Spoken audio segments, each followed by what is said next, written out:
They RTV app వార్తల్ని క్షణాల్లో చదివే అవకాశం ఉంటుంది. ఒక న్యూస్ పేపర్, ఒక టెలివిజన్ ఛానల్ మీ చేతుల్లో ఎప్పుడూ ఉంటాయి. బంగాళాఖాతంలో ఏర్పడిన వాయుగుండం ప్రభావంతో మొత్తం విశాఖపట్నంలో తీరం అంతా కూడా అతలాకుతలం అవుతున్నట్టు మనకు కనిపిస్తూ ఉంది. సముద్రంలో పెద్ద పెద్ద అలలు ఎగసి పడుతూ ఉండడంతోనే ఆ మొత్తం నదికి మొత్తం సముద్రం కోతకు గురైంది. మనం చూడొచ్చు, ప్రస్తుతం వైజాగ్ కోస్టల్ బ్యాటరీ ప్రాంతంలో ఉన్నాం. ఇక్కడ సముద్రానికి నగరానికి మధ్య అడ్డుగోడగా ఉన్న రక్షణ గోడ ఈ కెరటాల దాటికి కూలిపోయింది. మనం చూడొచ్చు, శిథిలమైపోయిన ఈ రక్షణ గోడ కనీసం సముద్ర మట్టానికి 8 అడుగుల ఎత్తులో ఈ గోడ కట్టి ఉన్నారు. మొత్తం అలల తాకిడికి మొత్తం సిద్ధమైపోయింది, మొత్తం కూలిపోయింది. మొత్తం ఒక 100 మీటర్ల మేర ఈ గోడ కూలిపోవడంతోనే కూడా ఆ సముద్రం నగరం మీదకి వచ్చి పడుతున్నట్టుగా కనబడుతోంది.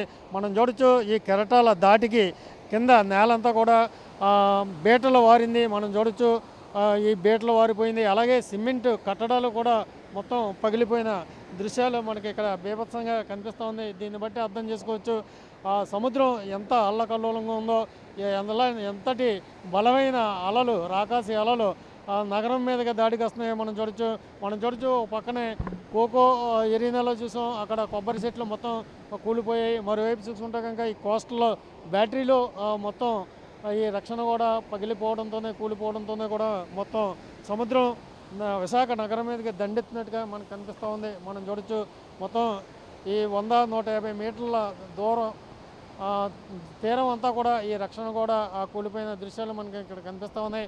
చాలామంది సందర్శకులు బీచ్కి ఎక్కువ వచ్చే ప్రాంతం ఈ కోస్టల్ బ్యాటరీ ఏరియా, ఈ సీ పెరల్స్ ప్రాంతంలో.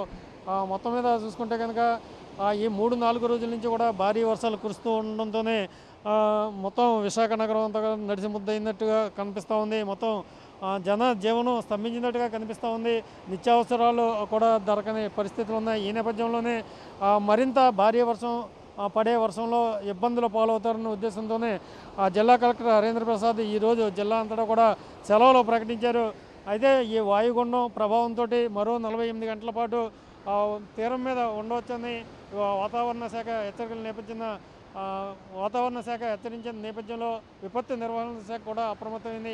ఈ నేపథ్యంలో మరో 48 గంటల పాటు భారీ వర్షాలు ఈ ఆంధ్రప్రదేశ్ తీర ప్రాంతంలో కురిసే అవకాశాలు మనకు కనిపిస్తూ ఉన్నాయి.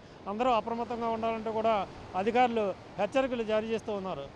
విశాఖ కోస్టల్ బ్యాటరీ నుంచి కెమెరామెన్ అజిత్ వర్మ, టీవీ. మరిన్ని వీడియోస్ కోసం ఛానల్ ని సబ్స్క్రైబ్ చేయండి. లేటెస్ట్ అప్డేట్స్ కోసం వాట్సాప్ ఛానల్ ని ఫాలో అవ్వండి. ఆ లింక్ డిస్క్రిప్షన్ లో ఉంది.